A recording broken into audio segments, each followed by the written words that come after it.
Hey guys, welcome to the channel Commerce 10x. This is Pragya Sindhi in front of you all. आज का हमारा topic है ई banking services. ई banking मतलब banking की वो सुविधाएं जो हम इलेक्ट्रॉनिकली यूज कर रहे हैं, यानी online with the help of internet कर रहे हैं। फर्स्ट हमारा आता है डेबिट कार्ड। जैसे बिजनेस के लिए सारे असेट्स डेबिट होते हैं, ऐसे मेरे लिए जो मेरे बैंक में बैलेंस पड़ा है वो मेरे लिए असेट है और मैं उस असेट को यूज कर सकती हूँ with the help of a debit card. इससे मैं उतना ही बैलेंस यूज कर सकती हूँ जितना मेरे बैंक में इस समय अवेलेबल है।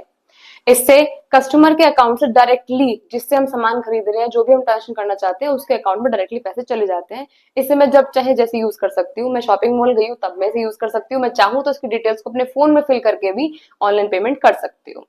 नेक्स्ट हमारा आता है क्रेडिट कार्ड। क्रेडिट वर्ड का तो मतलब ही उधार होता है, यानी वो पैसा मेरे पास है नहीं पर मैं यूज कर रही हूँ। इस कार्ड के थ्रू बैंक हमें एक ओवरड्राफ्ट फैसिलिटी प्रोवाइड करता है, वो भी एक फिक्स ड्यूरेशन के लिए, हमारी क्रेडिट वर्दीनेस चेक करके, यानी अगर हम जितना हम पे बैक कर सकते हैं उतनी ही लिमिट प्रोवाइड करके। ये एक कैश का सब्सटीट्यूट है। नेक्स्ट है हमारा एनईएफटी यानी national electronic fund transfer, NEFT. इसके थ्रू हम एक अकाउंट से दूसरे अकाउंट में डायरेक्टली पैसा ट्रांसफर कर सकते हैं बिना कोई चेक ड्रॉ करे या बिना कोई चेक इशू करे। ये ट्रांजेक्शन्स नेट सेटलमेंट बेसिस पर होती हैं। नेट सेटलमेंट का मतलब होता है कि हम बैंक क्या करता है, पूरे दिन में ट्रांजेक्शन इकट्ठी करता है, फिर at the end of the day वो उन ट्रांजेक्शन को अदर बैंक्स के साथ एक्सचेंज करता है। तो जब भी हम एनईएफटी करेंगे, बैंक हमारी डिटेल्स को लेकर रख लेगा और at the end of the day हमारी एनईएफटी कर देगा। नेक्स्ट हमारा है RTGS, real time gross settlement. Real time का मतलब होता है अभी, विदाउट एनी वेटिंग पीरियड। और ग्रॉस सेटलमेंट का मतलब होता है कि जब भी हम आरटीजीएस कराते हैं तो बैंक इसको और ट्रांजेक्शन के साथ बंच नहीं करता, सबसे पहले यही ट्रांजेक्शन होती है। सारी ट्रांजेक्शन को रोककर वो आरटीजीएस को प्रोसेस करता है।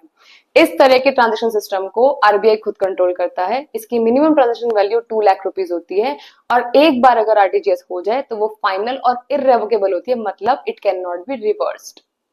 नेक्स्ट हमारा आता है ई कैश, जिसे हम डिजिटल कैश भी कहते हैं। ये एक नया कंसेप्ट है ऑनलाइन पेमेंट सिस्टम का।